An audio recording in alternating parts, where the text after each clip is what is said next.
I want to start with a very specific feeling. It's, let's say it's 4 p.m. on a Sunday. Oh, I know this feeling. Right? Yeah. Maybe you're on the couch, maybe you're folding laundry, the house is quiet, and, technically you are off the clock, your body is resting, but your brain... Your brain is punched in for a double shift. A double shift. It is suddenly engaged in this, frantic, high-stakes chess match with a Monday morning that hasn't even happened yet. The Sunday scaries. It's such a universal phenomenon. It's that visceral tightening of the chest when the weekend just starts to bleed into the work week. Visceral is exactly the right word. It's physical. Yeah. And that is exactly where we're starting our deep dive today. We're looking at a really fascinating set of materials that, to be honest, is a bit of a Trojan horse. The Trojan horse is a great way to put it, yeah. Right, because on the surface, what we're looking at is a transcript from the Learning English podcast. It has 2 hosts, Emma and John, and they're supposedly teaching C2 level English. Which is mastery level. We're talking near native proficiency. So you'd think they'd be talking about, I don't know, grammar rules or the weather. But they aren't. And that's what caught our attention. Because to teach mastery-level language, they have to discuss mastery-level concepts. They aren't just teaching vocabulary. They're unpacking this incredibly dense psychological toolkit for resilience. Which I love because it kind of implies that to really master a language, you have to master the ability to describe your own mental breakdown. In a way, yes. The core premise here seems to be that if you can't articulate your inner world with precision, you can't really control it. They're exploring emotional agility, not just as a buzzword, but, as a linguistic hurdle. So let's go back to that Sunday afternoon. The source material uses this metaphor of the frantic chess match. I love that. It's not just worrying, it's strategy. You're trying to outmaneuver an opponent who isn't even in the room. They call this mental time travel. And what's fascinating is that the source, particularly Emma, points out that this is almost never productive. We like to think it is. We tell ourselves we're preparing. Oh, totally. I'm not anxious. I'm just planning. Exactly. But you aren't planning. You're suffering. Emma calls it anticipatory anxiety. You are effectively paying interest on a debt you haven't even accrued yet. You're stressing about the meeting, the difficult conversation, the traffic. And your body is reacting as if it's all happening right now. Yes. Your body is releasing cortisol as if the threat is real in the room with you. But this is where I get a little skeptical. Because we've all heard, don't worry about the future. It's so much easier said than done. Does the source actually offer a mechanism for why we do this? Or is it just telling us to stop it? It goes deeper. They connect it to this idea of the internal locus of control. The reason that Sunday anxiety feels so helpless is that we're anchoring our emotional state to things outside of us, to external stimuli. What do you mean? We're telling ourselves, if the email I get tomorrow is rude, I will be upset. Or, if the traffic is bad, I will be stressed. We're preloading the reaction. We're outsourcing our emotional regulation to the universe. And the universe is chaotic. So the source then pivots to a concept that feels very old school. Stoicism. Specifically, the dichotomy of control. Which sounds like a chapter from a philosophy textbook, but it's actually pretty practical, isn't it? It is, yeah. It's the ruthless distinction between what is within your sphere of influence and what is not. The scaries usually come from trying to micromanage the things outside that sphere. You're trying to control how your boss feels about you instead of controlling the quality of the work you submit. Okay, but let's be real. When you're in that headspace, you don't just let go. You get stuck. You start looping. And the source uses a specific word for this, rumination. Yes. And this is a key term in their C2 vocabulary list, rumination. I used to think rumination just meant thinking deeply, like a cow chewing cud. Well, the etymology is related to chewing cud, actually. But in psychology, as the source explains, it's not just thinking. It's the compulsive repetition of a distressful thought. It's mechanical. The analogy they use is a record skipping on a turntable. That click hiss, over and over again. And think about why a record skips. It's stuck in a groove. It's not moving the song forward. It's just digging the hole deeper. That is what rumination does to our neural pathways. You aren't solving the problem. You are reinforcing the anxiety. John, the other host in the source material, he shares a story that made me wince because it was just so relatable. He talks about getting an ambiguous comment from a colleague. Ah, the ambiguous comment, the fuel of all corporate anxiety. Right. Someone says, oh, that's an interesting choice for the presentation. And John just spirals. He spends the whole weekend dissecting it. Was it sarcasm? Was it a critique? Is he about to get fired? And here is the mechanism at play. John wasn't reacting to the comment itself. The comment was just data. It was sound waves. He was reacting to his interpretation of the comment. He was projecting his own insecurity onto a blank screen. So the record skipping wasn't the colleague's voice, it was his own. Precisely. And this is where the source offers a tool that I think is the most valuable part of this entire discussion. Because telling John to calm down doesn't work. You have to use pattern interruption. Which leads us to cognitive reframing. Now, I have to play devil's advocate here for a second. Reframing sounds a lot like, just look on the bright side. Is this just toxic positivity with a fancy label? I'm so glad you asked that, because the source is very, very adamant that it is not positive thinking. Positive thinking would be John saying, he definitely meant interesting in a good way. Everything is great. Which is just delusional. It is. Cognitive reframing is more scientific. It's about viewing the situation as neutral data. The source describes John's process. He had to stop the spiral and ask himself a kind of lawyer's question. Okay. He had to ask, is there admissible evidence for this negative interpretation? Dan, was there? No. Interesting is a neutral word. It could mean novel, it could mean different or unexpected, or yes, it could mean bad, but there was no actual evidence for bad. So the reframe isn't, it's good. The reframe is, I don't actually know. Exactly. It's shifting from an emotional narrative, I am a failure, to an analytical one. I lack sufficient data to form a conclusion. That feels, well, it feels quieter. It de-escalates the biological threat response. Yeah. And that shift from emotional to analytical is how you regain what they call agency. Agency, that's another one of the big words from their list. Agency is the capacity to act independently and make your own free choices. When you are ruminating, you have no agency. You're just a victim of your own thoughts. You're a passenger in a car driven by your insecurities. I feel like a lot of us feel that loss of agency, especially lately. The world feels so big and chaotic, and we feel small. The source uses a financial example here, which I found really grounding. Imagine someone who is terrified of their debt, so they don't look at their bank account. They just feel this vague, looming dread. They have no agency. The ostrich strategy, head in the sand. Right. But the moment they open the app, look at the number, even if it's a scary number, and say, put it into a spreadsheet, they have reclaimed agency. The situation hasn't changed. The number is the same. But they have changed. They are now the driver, not the passenger. So agency isn't about fixing the problem instantly. It's about just engaging with the problem on your own terms. Correct. But there is a trap here, a modern trap that kills agency faster than anything else. And the source brings this up in the context of social media. Ah, the comparison trap. They use the word vicarious. Now, usually we use this in a positive way, vicarious living. You watch a travel vlogger in Bali, and you feel a little bit of that thrill. But the source introduces a new term, vicarious distress. This is the shadow side. You are scrolling through Instagram or LinkedIn. You see the promotions, the vacations, the perfectly behaved children, the homemade sourdough, and you don't just feel happy for them, you feel a specific kind of pain. It's the grass is greener syndrome, but it's weaponized. It's an emotional tax. You are paying for their highlight reel with your own self-esteem. The distress comes from this immediate subconscious calculation. If they are here and I am there, then I must be inadequate. And that feeling of inadequacy is so dangerous because it drives us to set the wrong kind of goals. This is a critical point in the transcript.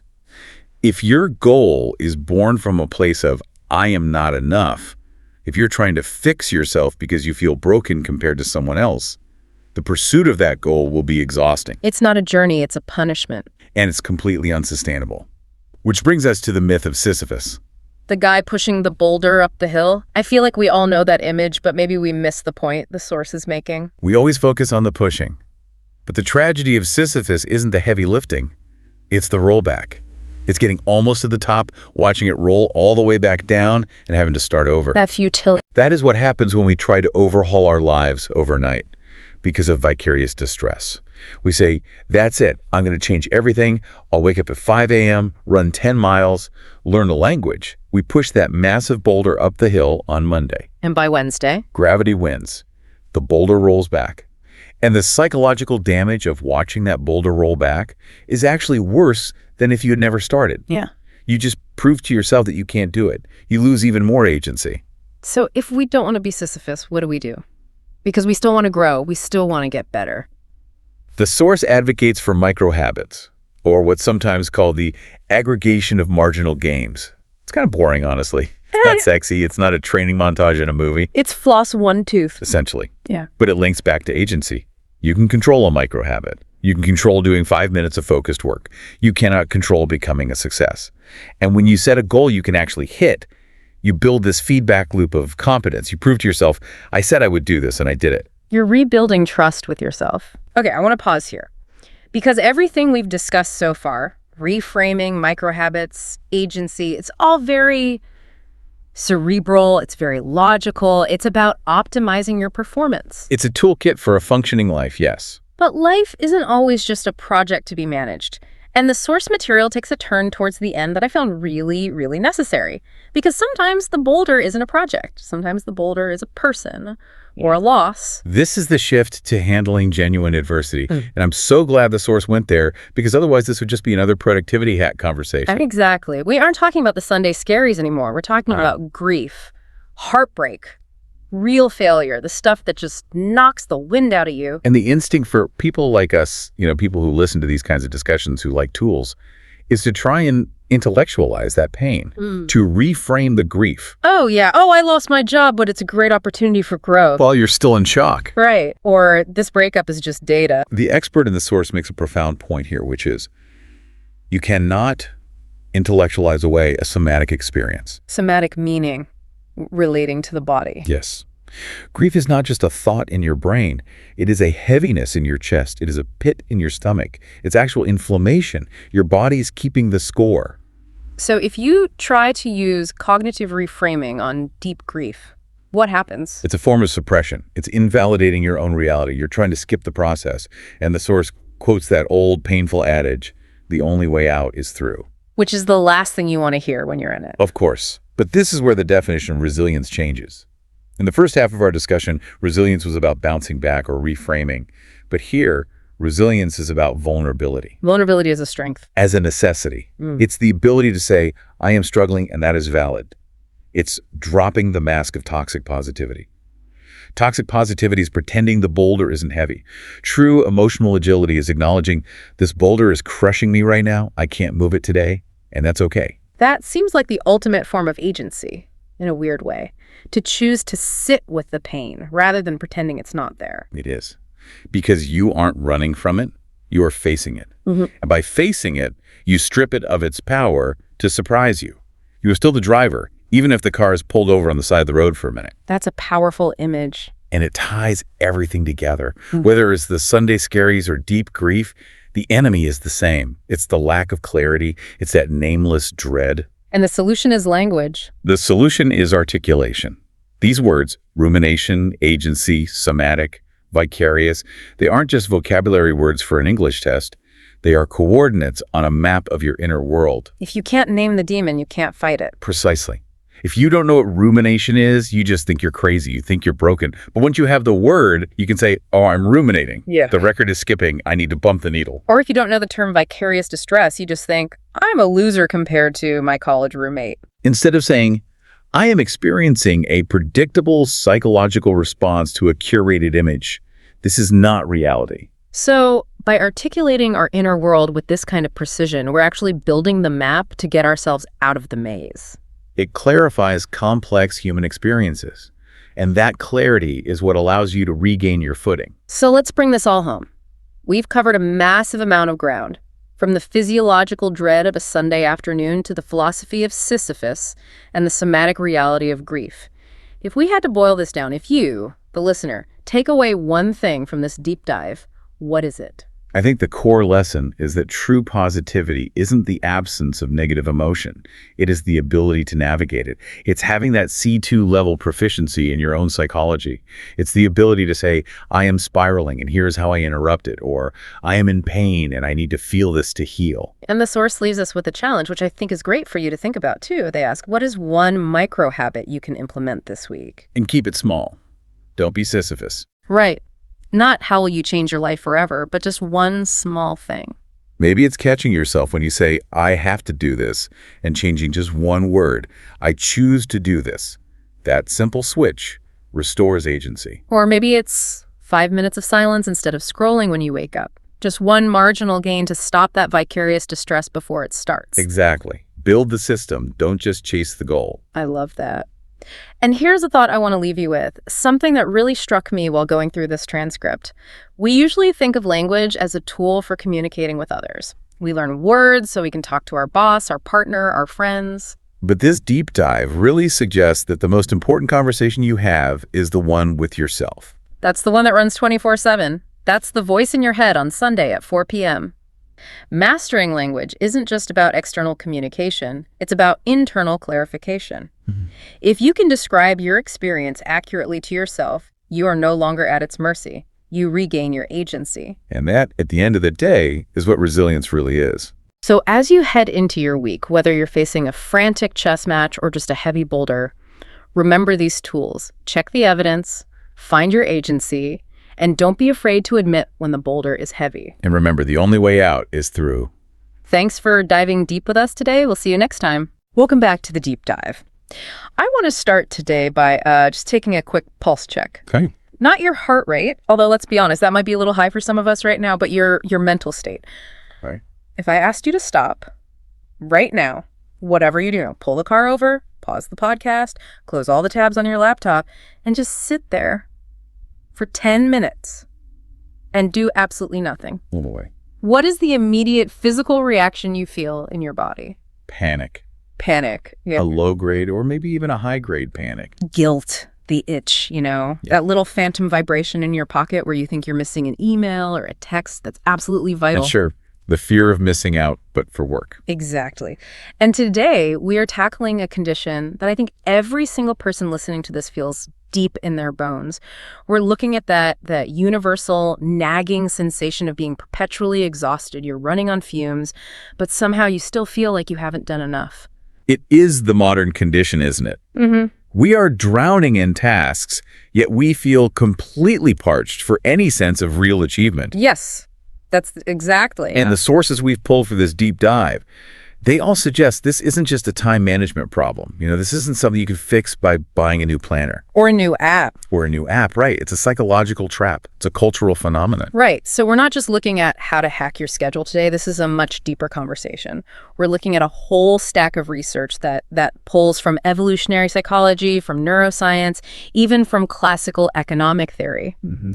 We're going to try and deconstruct what's being called the cult of busyness. It really is a cult. It feels like it. And honestly, the mission for us today is, I think, a little bit radical. We want to help you and ourselves figure out why we're all wearing stress like it's some kind of badge of honor. Right. And hopefully give you the permission and the tools to take it off without feeling like you're suddenly failing at life. Yeah, without that wave of guilt washing over you. The core mission here, I think, is to separate activity from achievement. Because they are not the same thing. At all. Yeah. And we need to draw a really bright line between grinding, which, as we'll see, just destroys you, and flow, right, which is actually what builds you up. I have to be honest, reading through these sources this week, I felt a little attacked. Oh, it hit close to home. It didn't just hit close to home, it hit at home. It's sitting on my couch right now, Especially this concept of toxic productivity, this idea that if you aren't doing something measurable, something quantifiable at every single moment, then you aren't valuable. That your worth is conditional on your output. Exactly. But before we get into the science of why our brains are kind of broken in this modern world, let's look at the behavior itself. Okay. The sources introduce a term that I think frames this whole section perfectly: performative busyness. Yes.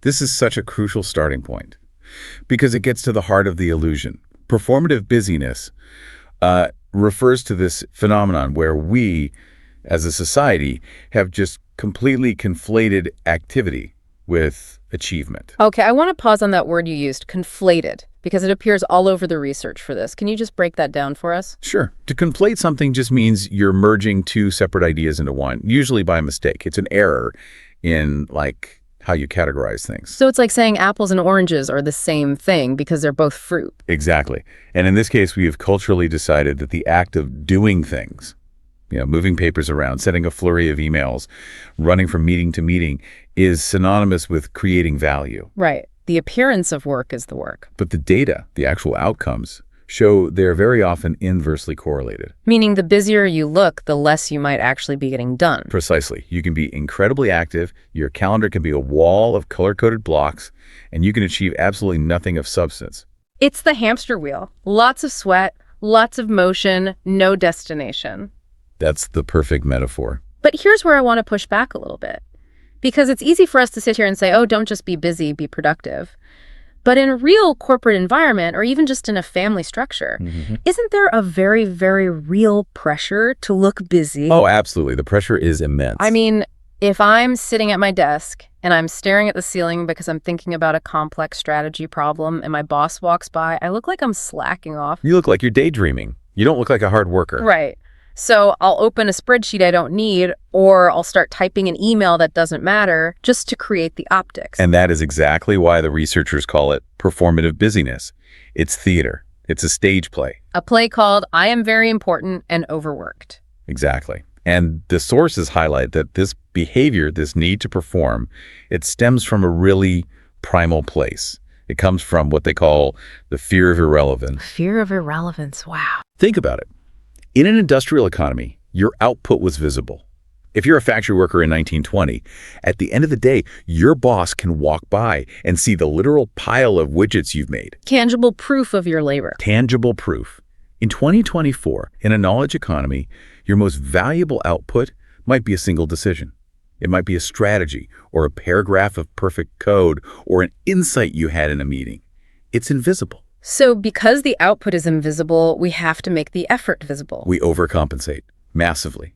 We sigh loudly at our desks. We walk through the office really fast with a piece of paper in our hand. We make sure to send emails at 10:00 p.m. on a Tuesday. Oh, the late night email, that's the classic power move. It's the ultimate signal. It says, I am so dedicated, so indispensable that I am still grinding away while you are relaxing. So we are literally acting out the role of hard worker because we are terrified that if we look relaxed, we look like we have a moment to breathe, people will think we don't have enough to do, that we're redundant. That is terrifyingly accurate, as you said. And the real danger here, the insidious part, is that we start to internalize the performance. It stops being a show for the boss. And it becomes a show for ourselves. Yeah. We start to believe our own act. If you aren't completely exhausted at the end of the day, you feel this nagging sense of guilt. You feel like you cheated, like you didn't really try. Yes. And that feeling, that's the toxic part of toxic productivity. It's the deep-seated, often unconscious belief that suffering is a metric for success. If it didn't hurt, it didn't count. That's a heavy thought. And this problem isn't just confined to, big corporate offices in major cities. Oh, no. The sources use a very specific word to describe the scale of this problem. They call it ubiquitous. Ubiquitous, meaning omnipresent, found everywhere. It's absolutely everywhere. And a huge reason for that is the technology in your pocket right now. The smartphone has made the workplace ubiquitous. It's broken down all the walls. Completely. The office is no longer a physical place you go to from 9 to 5. The office is a state of mind that follows you everywhere. Because the tool you use to do your work, your phone, is the exact same tool you use to relax, to talk to your family, to watch a movie. The boundaries have completely dissolved. There are no boundaries unless you build them aggressively. That's such a great point. If I'm scrolling through Instagram to unwind and a Slack notification or an email banner pops up at the top of my screen, I am instantly pulled back into that performance. My brain snaps back to work mode. And you feel that little jolt of adrenaline, that little hit of cortisol. Yeah. And I'll find myself checking emails at the dinner table, not because anything is actually urgent, but because I feel like I should be the kind of person who is always connected, always on. It's a signal. Yeah. Again, it's all about signaling. Yeah. You're signaling your importance to yourself and anyone who might be watching. I'm busy, therefore I matter. But this entire way of thinking, this whole cult of busyness, it runs headfirst into a fundamental, immovable law. Not a psychological theory, but a law of economics and biology. Okay, so this is where we get into the really technical side of the argument. A little bit, yeah. We're talking about the law of diminishing returns. Yes. The law of diminishing returns. Now, this concept comes from classical economics, it's been around forever, and it's really simple. Break it down. Okay, so imagine you have a factory floor. You've got one machine that makes widgets. You had one worker, and your production skyrockets. Great. You add a second worker, production goes up even more. Fantastic. Makes sense. But what happens if you add 50 workers? to that one machine. It's chaos. They start bumping into each other. They're waiting in line to use the machine. Someone probably breaks it. Production grinds to a halt. It might even go down. Right. That's the law of diminishing returns. The benefit you get from each additional unit of energy you invest eventually starts to decline, and then at a certain point, it turns negative. You're spending more to get less. Precisely. And the sources we looked at argue very forcefully that we treat our brains like they are the one machine in the universe that is immune to this law. But they're not. Not even close. Yeah. The neuroscience is crystal clear on this. The brain hits a wall, a hard wall. The research mentioned a specific time frame for this, didn't it? Something about like the 4-hour mark. It varies a bit depending on the person and the task, but for really deep, cognitively demanding work, we're talking intense focus, solving complex problems, writing code, developing a strategy. The research consistently suggests that after about 4 hours, your effectiveness falls off a cliff. 4 hours? 4 hours of peak work. That's a little shocking. I think most people listening are pulling 8, 10, maybe 12-hour days on a regular basis. And that's the grand illusion. That's where the performative busyness really tricks us. You might be physically present, sitting at your desk for hours 5 through 10. Sure. You might be working in the sense that your eyes are open and your fingers are moving on the keyboard. But are you producing value? Probably not. The research says you are most likely just creating mistakes. You're writing sloppy code that will need to be fixed tomorrow. You're crafting a confusing email that will require 3 follow-up emails to clarify. You're making poor decisions in a spreadsheet that will screw up the quarterly report. So by pushing through the exhaustion, by ignoring this fundamental law, we are actually engaging in negative productivity. Yes, that's the perfect term for it. Negative productivity. We're burning future energy to produce bad work today. You're borrowing energy from tomorrow morning, when you'll be fresh, to waste your time this evening when your brain is fried. From an efficiency standpoint, it is an absolute nightmare. So why do we do it? If the science is so clear, why does everyone keep grinding for 10 hours? Because of that word we discussed earlier, conflation. We are programmed by our culture to conflate net worth with self-worth. Oh, that's a heavy one. I am what I produce. It's the central dogma of the cult of busyness. It's the first commandment. If my output drops, my value as a human being drops. It's a deeply flawed but powerful equation we have in our heads. So even when my brain is physically screaming me, stop, I can't process any more information, the tank is empty, my ego, my sense of identity says, keep going. Or you're lazy. Or you're a failure. And lazy is the ultimate sin in this cult. It's fascinating because we would never, ever treat a high-performance machine this way. Not at all. You wouldn't take a Formula One car and just keep driving it after the tires are bald and the engine is overheating. You wouldn't do it to prove you're a hard driver. No, you'd pull into the pit because you know that's the fastest way to win the race. You stop to go faster. But we blow our own engines every single day on purpose. We do. And this mindset, this refusal to respect our own limits, it doesn't just stay at the office. No. And this brings us to the part of the research that I personally found the most disturbing. Which is? It's how this cult, this toxic productivity, has infected the one place that was supposed to be our sanctuary, our leisure time. Okay, this is the section on the commodification of leisure. Yes. To commodify something just means to treat it like a commodity, a product to be bought, sold, or traded for some kind of external value. Like wheat, or oil, or gold. Exactly. Historically, we commodify goods, but now, in the 21st century, we are commodifying our joy. I see this everywhere. It's constant. Let's say you pick up a new hobby, you start baking sourdough bread on the weekends, you're loving it, the house smells good, it tastes amazing, it's a creative outlet. It's just for you. It's just for you. What is the very first thing your friends or your family say to you when they see a picture of your beautiful loaf of bread? You should sell this. Every single time. You should start a side hustle. You could crush it at the farmer's market. Every time. How can we monetize this? It's like we've collectively lost the ability to just do things for their own sake. The idea of doing something purely for what psychologists call intrinsic joy, the inherent satisfaction of the activity itself, it feels almost radical today. It feels irresponsible. Yes, irresponsible is the right word.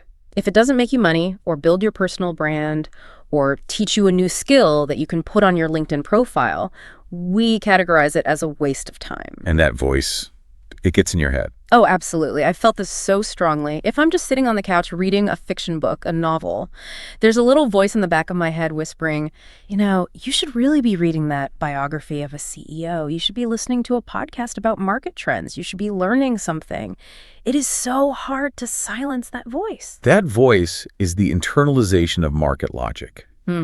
We have turned our individual selves into tiny corporations. Me, Inc. Right. And a corporation can't just hang out. A corporation doesn't have hobbies. A corporation must always be growing, always be optimizing, always be creating shareholder value. So we treat our downtime not as recovery time, but as optimization time. How can I make my weekend 10% more efficient? It's exhausting. And the source material had this really great example of someone who actively resisted this pressure. He was a photographer, right? Yeah, tell that story. It's a great one. So this man was an amateur photographer, Boy. but he was incredibly talented. He took these stunning landscape photos just for himself on his weekend hikes. And of course, everyone who saw them told him the same thing. You've got to sell these, do weddings, get on Instagram, and build a following. All of it. And he flat out refused. He wouldn't even create a public profile for his work. And his friends were baffled. They said, why? You could make a living doing what you love. And he said something so profound. He said, the moment I take a single dollar for this, it becomes a job. And I already have a job. I need this to be mine, just mine. He refused to commodify his passion. He put a wall around it to protect it. And that requires serious mental fortitude today. Because the pressure, the ubiquitous pressure, is to monetize everything.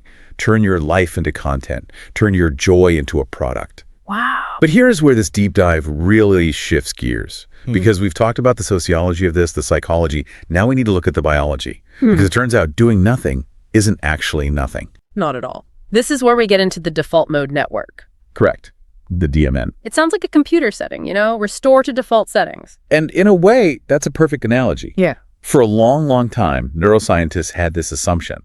They thought that when you stopped actively focusing on a task, when you stopped doing a math problem or writing an email or listening to a podcast, that your brain just went quiet. Like a car idling at a stoplight. Exactly. Just sort of humming along, using minimal energy, waiting for the next command, no input, no activity. That makes intuitive sense. It does. Yeah. But it's completely wrong. Using fMRI scans, they discovered that the moment you stop working, a massive interconnected network in your brain lights up like a Christmas tree. It gets more active. It consumes a huge amount of the brain's energy. It's one of those metabolically expensive things your brain does. Yeah.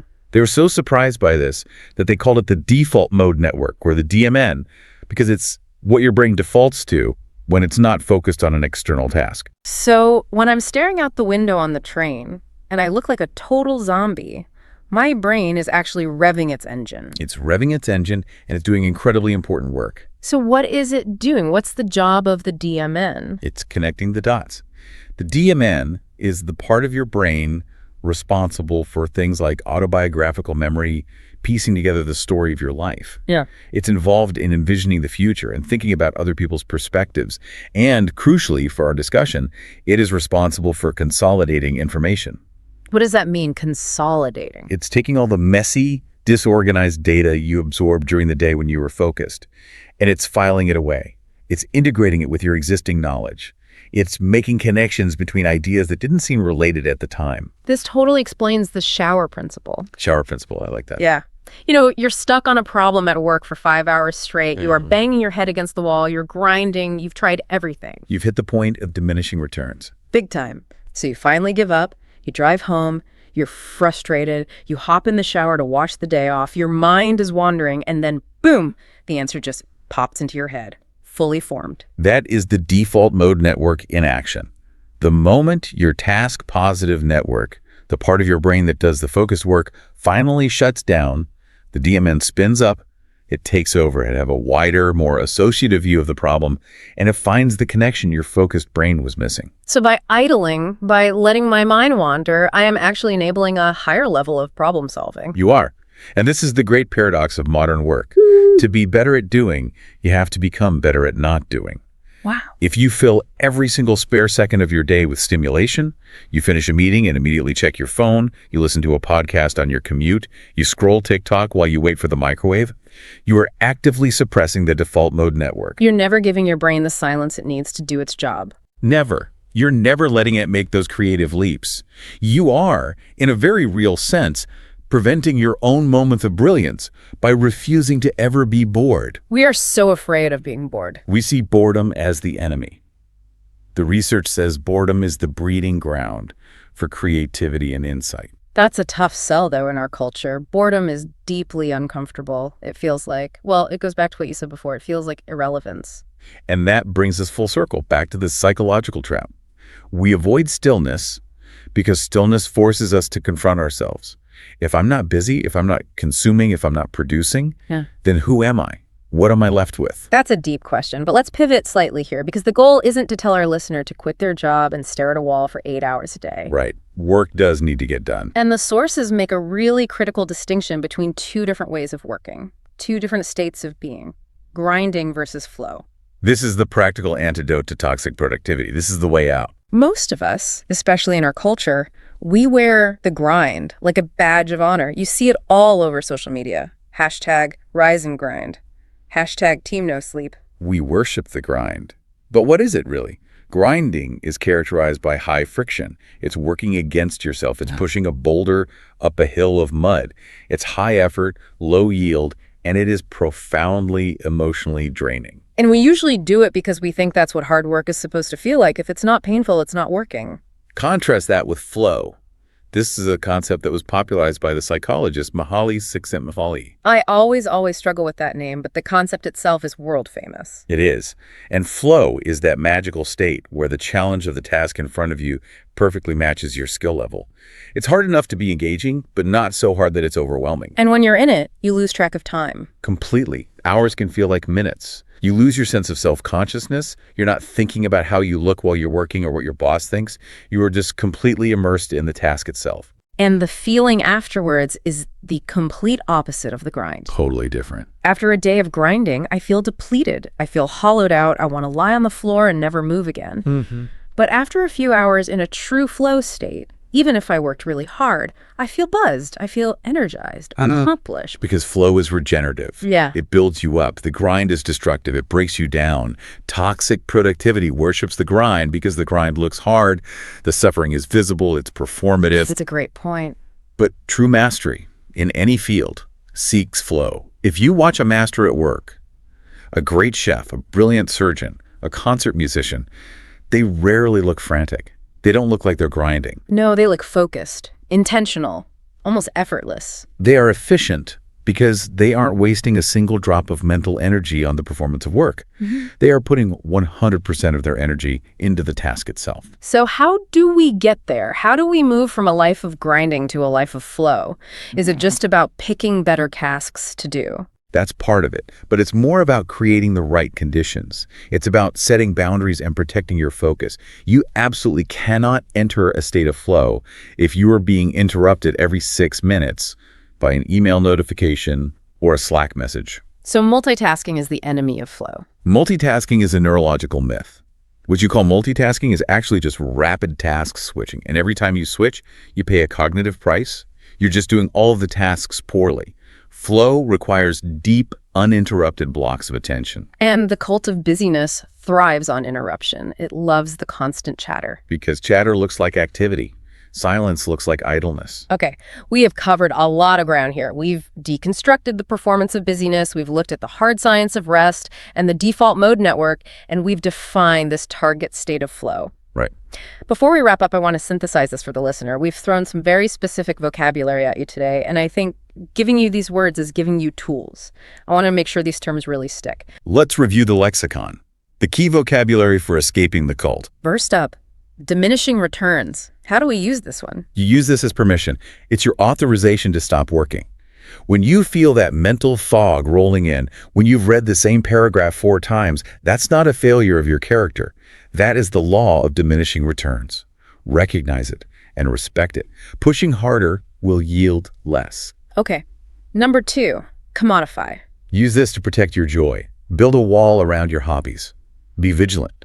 If you catch yourself thinking, how could I optimize my weekend hike? Or how could I monetize my painting? Stop. Let a hobby just be a hobby.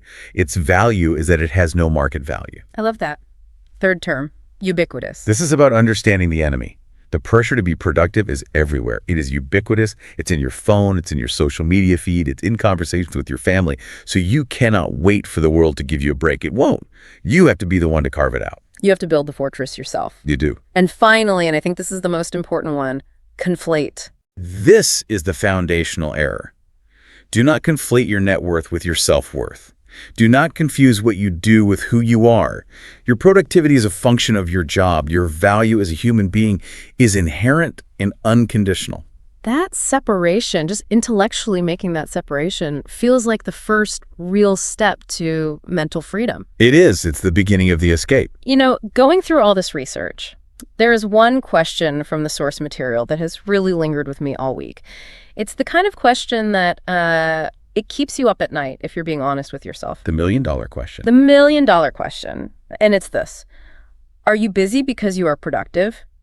Or are you busy because you are avoiding the discomfort of stillness? That is the question that everyone listening needs to sit with in silence. It's a scary question to answer truthfully, because if the answer is, I think I'm just avoiding stillness, then the follow-up question is even scarier. What am I afraid I'll find if I stop moving? Exactly. What is all this motion helping me avoid? And usually, the answer is some kind of suppressed emotion. It's anxiety about the future, it's regret about the past, it's deep questions about the direction of our lives that we don't want to face. So we use busyness as an anesthetic. Perfectly put. It numbs us. If we just keep moving fast enough, we don't have to feel. But as we learned with the default mode network, if we never stop moving, we never actually process those feelings. We never solve those underlying problems. We just carry them with us forever, making us heavier and slower. Exactly. Real achievement requires rest. Real insight requires silence. You cannot hack your way out of the fundamental human need for recovery. So here's the challenge for everyone listening today, and I warn you, it is much, much harder than it sounds. I want you to try doing nothing. Intentionally. And let's be very clear about the definition here. Doing nothing does not mean scrolling Instagram or watching Netflix. That is still input. That is consumption. Right. Good clarification. I mean, literally sit in a chair and look out a window. Lay on the floor and stare at the ceiling. Go for a walk without headphones. Just exist for 5 or 10 minutes. It will be profoundly uncomfortable at first. You will feel that itch. Your brain will scream at you to pick up your phone and check something. Anything. Push through that itch. Treat it like a workout for your brain. You are training your attention span. You're training your ability to tolerate your own thoughts. Because in a world of constant information overload, in a world that demands your attention every single second of the day, reclaiming your own attention is a radical act. Critical thinking and genuine rest have become acts of rebellion. Reclaim your mind.